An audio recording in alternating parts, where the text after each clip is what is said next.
Welcome to Sri World News. I'm Sri and we'll be starting with today's proceedings.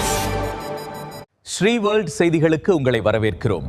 முக்கிய செய்திகள் குறித்து விரிவாக பார்க்கலாம். உலக அளவில் நிகழ்ந்துள்ள முக்கிய செய்திகளின் தொகுப்பு பின்வருமாறு. உலகின் பல்வேறு பகுதிகளில் அமைதி பேச்சுவார்த்தைகள் நடந்துள்ளன. பிரிட்டிஷ் அரச குடும்பத்தின் அமெரிக்க வருகை. இங்கிலாந்து மன்னர் சார்லஸ் மற்றும் ராணி கமிலா ஆகியோர் 4 நாள் அரசுமுறை பயணமாக இன்று வாஷிங்டன் டிசி வந்தடைகின்றனர்.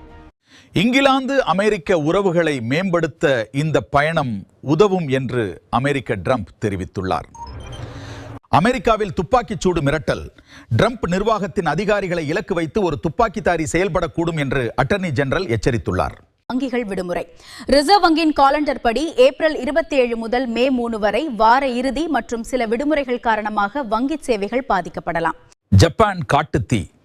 வடக்கு ஜப்பானில் ஏற்பட்டுள்ள கடும் காட்டுத்தீயை கட்டுப்படுத்த தீயணைப்பு வீரர்கள் போராடி வருகின்றனர்.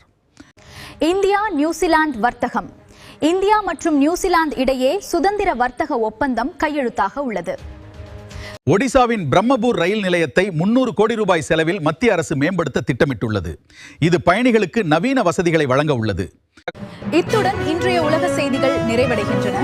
மீண்டும் சந்திக்கும் வரை உங்களிடமிருந்து விடை பெறுவது ஸ்ரீ வேர்ல்ட் நியூஸ்.